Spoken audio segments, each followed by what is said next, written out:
Hello students, welcome to the Interesting Chemistry. Interesting Chemistry में आपका स्वागत है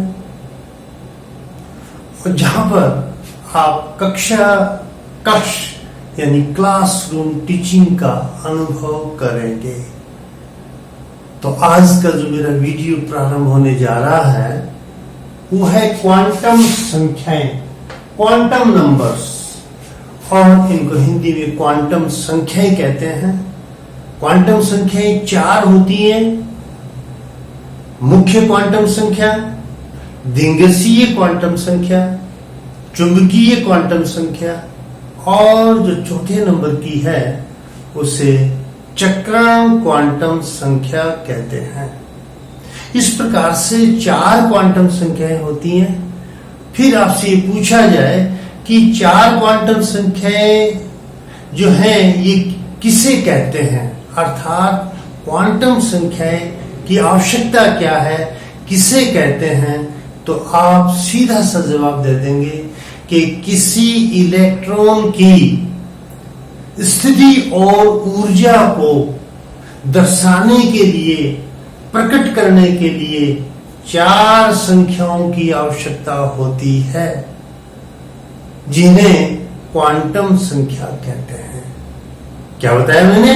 दोबारा सुन लीजिए। किसी इलेक्ट्रॉन की स्थिति और ऊर्जा को दर्शाने के लिए या प्रकट करने के लिए 4 संख्याओं की आवश्यकता होती है जिन्हें क्वांटम संख्या कहते हैं। तो इसलिए पहली क्वांटम संख्या जो है वो मुख्य क्वांटम संख्या, प्रिंसिपल क्वांटम संख्या, और इन क्वांटम संख्याओं को दूसरे रूप से ऊर्जा तल भी कहते हैं। क्या कहते हैं उनको? ऊर्जा तल कहते हैं। तो मैं एक एक का जो वर्णन करूंगा आपको समझाऊंगा। फिर मैं आपको ये बता देता हूं कि परमाणु में जो इलेक्ट्रॉन होते हैं उनका एड्रेस क्या है, अर्थात किस जगह है। हम यदि किसी परमाणु की स्थिति के ऊपर पहुंचना चाहते हैं तो कैसे पहुंचेंगे। इसके लिए हम पोस्ट ऑफिस का भी एक उदाहरण बता देते हैं कि हम क्या जिला आ गया, हम किसी व्यक्ति के जिले का पता कर लेते हैं, फिर तहसील का पता करते हैं और फिर उसके बाद में गांव का पता करते हैं, तो गांव में वह व्यक्ति मिल जाता है। इसी प्रकार से अमुक इलेक्ट्रॉन, यदि आपको ये तो हाइड्रोजन के लिए किया है, यदि आपको सोडियम पोटेशियम आदि के कहें, फिर आपको कहें कि उसका 17वां इलेक्ट्रॉन कहाँ है, तो आप उसको ढूंढ के बता सकते हैं कि 17वां इलेक्ट्रॉन अमुक जगह है।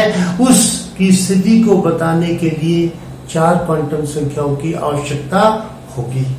तो अतः बिना देर किए मैं बताने जा रहा हूं। सबसे पहले मुख्य क्वांटम संख्या, प्रिंसिपल क्वांटम संख्या।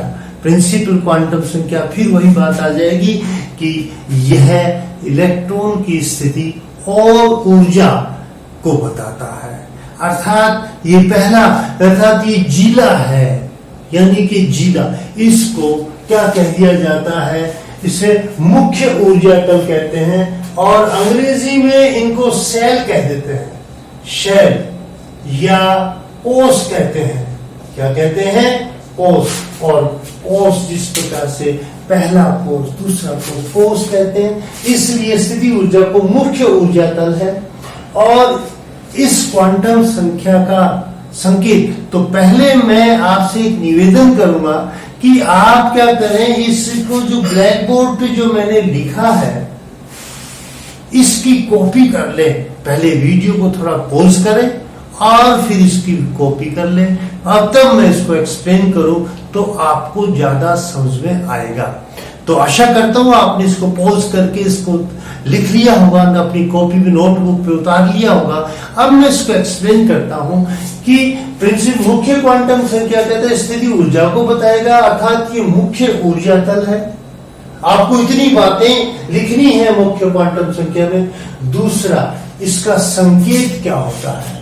संकेत इसका स्मॉल n होता है। कहीं भी आप जो केमिस्ट्री में देखेंगे तो स्मॉल n जो है ये हमेशा मुख्य क्वांटम संख्या को दर्शाता है, अर्थात मुख्य क्वांटम संख्या का संकेत है।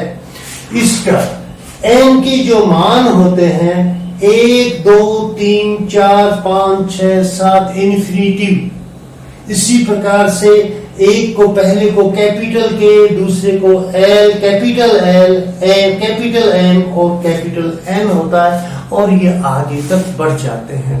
इसका मतलब ये है कि नाभिक से ये जो नाभिक होता है, इस नाभिक से पहला कोष, दूसरा कोष, तीसरा कोष, चौथा कोष, ये पहला कोष, दूसरा कोष, तीसरा कोष, चौथा, ये इस प्रकार से अलग अलग नाभिक के तो कोष होते हैं, ये जिले के रूप में होते हैं। तो जैसे मैंने आपको बताया, इसलिए पहला कोष, दूसरा कोष, तीसरा, इसको पहले कोष को के, दूसरे कोष को एल, तीसरे कोष को एम और चौथे कोष को एन कहते हैं। सो ओम छठा सातवां कोष भी हो जाते हैं, अनंत तक हैं। अभी तक इसकी कोई निश्चितता नहीं है कि कितने कोष होते हैं, कितने भी आ सकते हैं फ्यूचर में, हमारे पाष कोई इसकी प्रस्तावना नहीं है। लेकिन तो ये नाभिक, उसके बाद में संकेत बता दिया मैंने, इसके मान बता दिए, नाम बताए। ई की नाभिक से दूरी बताता है, अर्थात यदि एक इलेक्ट्रॉन पहले कोष में है और दूसरा कोई दोनों इलेक्ट्रॉन चौथे कोष में है तो वो इलेक्ट्रॉन से दूरी बताता है और इलेक्ट्रॉन का आकर्षण भी उसके ऊपर कितना होगा, नाभिक का आकर्षण उसके ऊपर कितना होगा। पहले कोष में पाए जाने वाले इलेक्ट्रॉन पर नाभिक का आकर्षण अधिक होगा और दूसरे कोष पर पाए जाने वाले पर नाभिक का आकर्षण कम। इस प्रकार से जो दूरी बढ़ती चली जाएगी त्यों नाभिक का आकर्षण इलेक्ट्रॉन पर कम होता चला जाएगा। अंत में हम ये, जब आकर्षण कम हो जाता है तो इलेक्ट्रॉन की ऊर्जा बढ़ जाती है। आकर्षण कम होगा तो इलेक्ट्रॉन की ऊर्जा बढ़ जाती है, इसलिए पहले कोष में पाए जाने वाले इलेक्ट्रॉन की ऊर्जा चौथे कोष में पाए जाने वाले इलेक्ट्रॉन की ऊर्जा से कम होती है। तीसरे कोष में पाए जाने वाले इलेक्ट्रॉन की ऊर्जा दूसरे कोष में पाए जाने वाले इलेक्ट्रॉन की ऊर्जा से अधिक होती है।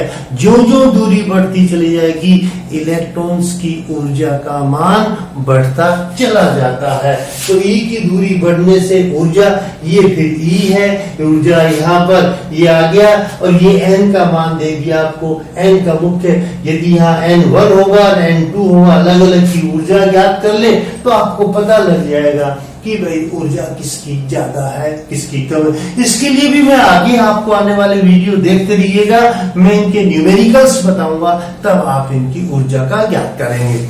उसके बाद में हम मुख्य ऊर्जा क्वांटम संख्या n के द्वारा एक कोष में पाए जाने वाले अधिकतम इलेक्ट्रॉनों की संख्या भी बता सकते हैं। वो सूत्र होता है 2n²।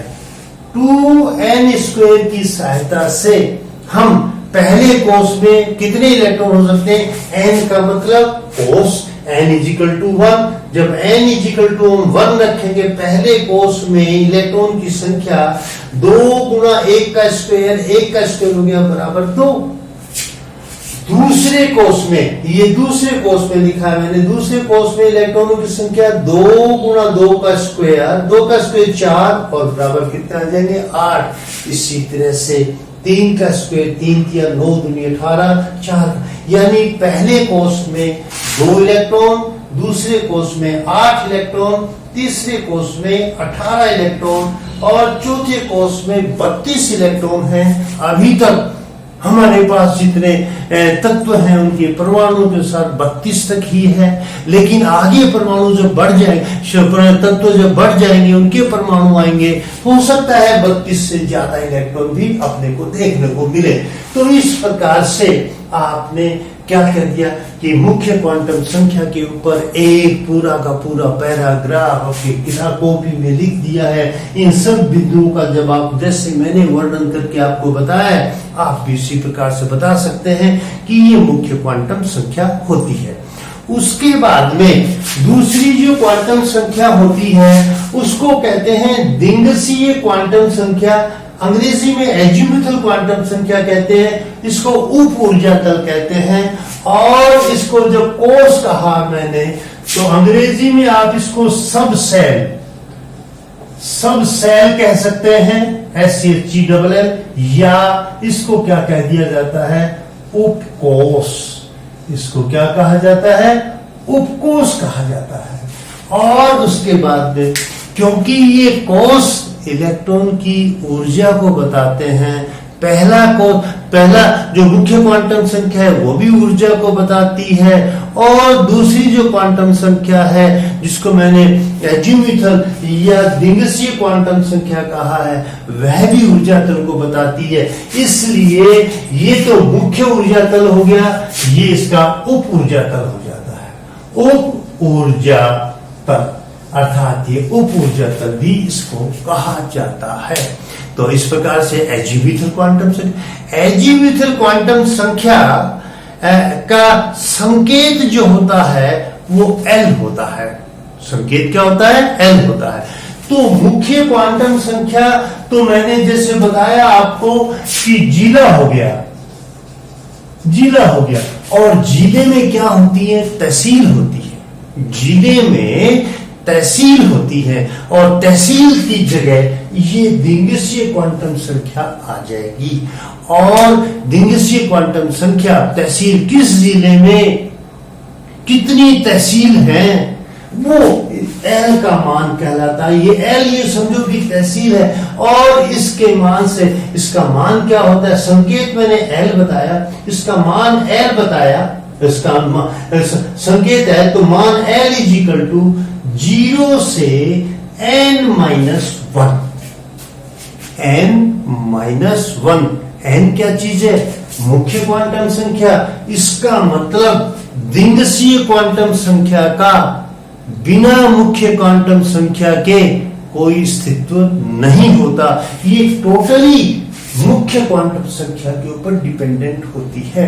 अर्थात मुख्य क्वांटम संख्या में कितनी उप तहसील हैं, कितनी तहसील हैं, ये हम एजीमुथल क्वांटम संख्या के द्वारा ज्ञात करेंगे। 0 से n-, तो 0।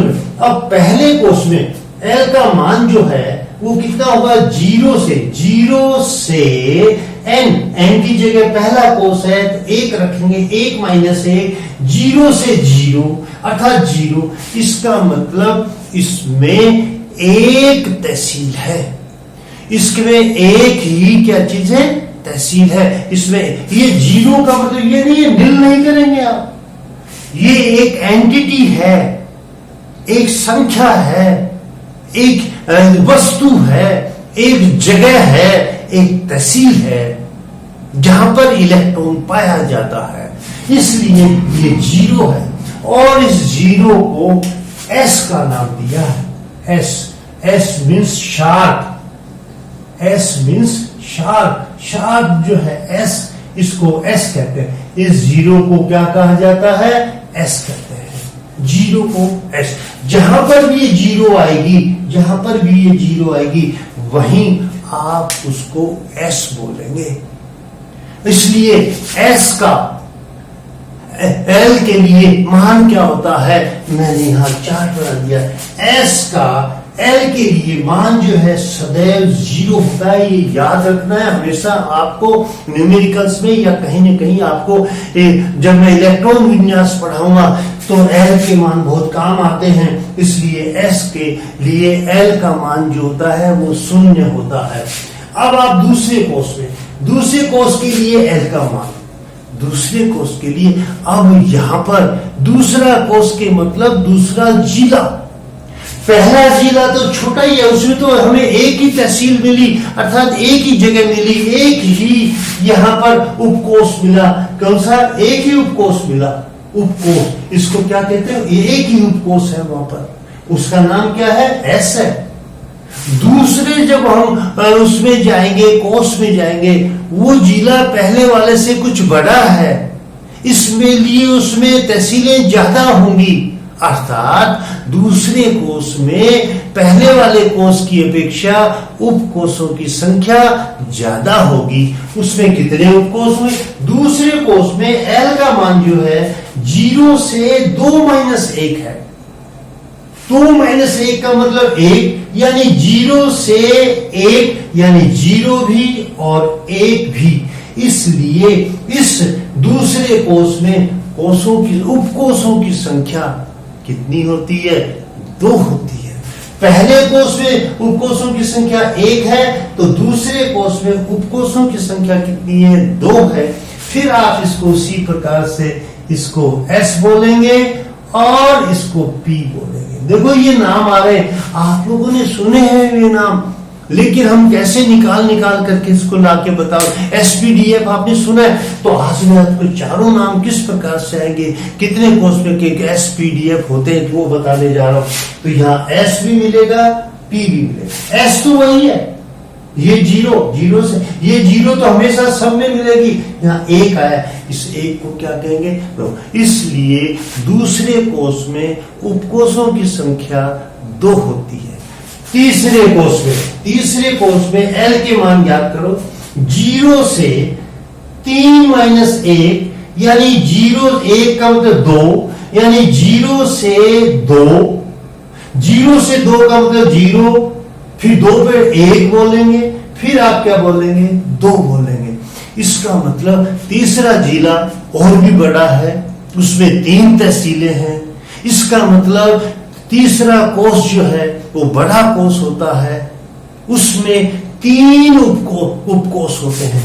कितने उपकोष होते हैं? 3 होते, 0, 1 और 2। उनके नाम क्या है?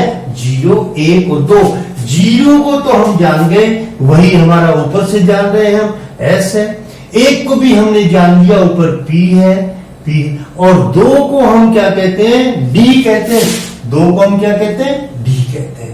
2 का मान ये P और ये D, 2 को D कहते हैं। इसलिए जहां L का मान 2 आता है, तो उस उपकोष को हम D उपकोष कहते हैं। तीसरा, चौथे कोष के L का मान, ये जिला और भी बड़ा आ गया, इसमें तहसीलों की संख्या ज्यादा है। तो कैसे? 0 से 4 माइनस 1, यानी यही सूत्र में यहाँ 0 से कैसे पता लगा, यहाँ 4 कैसे रखे? इस सूत्र से 0 से n की जगह क्या रखेंगे? 4 रखेंगे, क्योंकि चौथे कोष में निकाल रहे हैं। तो 0 से 3 माइनस 1, तो 4 माइनस 1 यानी 3। 0 से 3 चलेंगे तो 0, 1, 2 और 3, 0, 1, 2 और 3। इस प्रकार से इसमें 4 उपकोष होंगे। कितने उपकोष होंगे? 4 उपकोष होंगे। और इनको क्या है?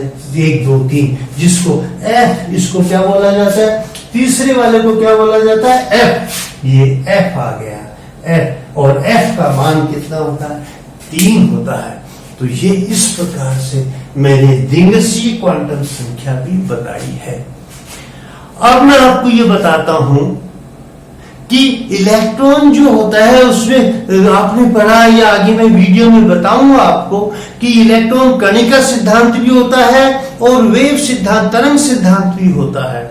इलेक्ट्रॉन जब तेजी से घूमता है तो वेव की रूप से लेता है। इसलिए यहां पर ये जो तीनों की तीनों मैंने SPDF है, ये तीनों की, अब इसको साफ कर देता हूं। SPDF क्या होते हैं कि इनकी ये इलेक्ट्रॉन अब्र की आकृति भी बताते हैं।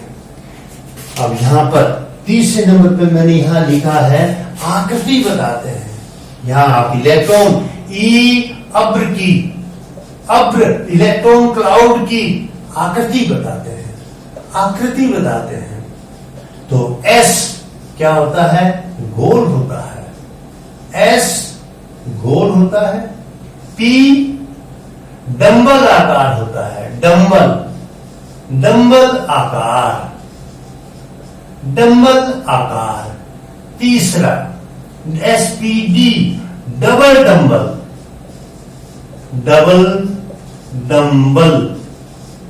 आकार, डबल डंबल आकार। और F जो होता है उसको आप जटिल कर दें कि ये जटिल है आज प्रकार से। इसलिए आपसे पूछा जाए कि S की आकृति गोल होती है और P की आकृति कैसी होती है? डंबल आकार होती है। और SPD की आकृति कैसी होती है? डबल डंबल होती है। और F की आकृति कैसी होती है? जटिल होती है। कैसी होती है? जटिल। इसलिए एस की तो गोल है, बराबर सिमेट्रिकल होती है। डंबल, मैं आपकी आकृति बताता हूं, यहां पर मैं अभी आकृति बता देता हूं, शायद आपने ये नोट कर लिया होगा कि यहां से अब मैं आपको आकृति बताता हूं उनकी, कि एस जो होता है, एस ये इस प्रकार से एस होता है, एस गोलाकार होता है। पी की आकृति जो होती है वो इस तरह से लिखा जाता है, ये लिखेंगे, ये पी की आकृति होती है। पी की आकृति डंबल आकार होती है।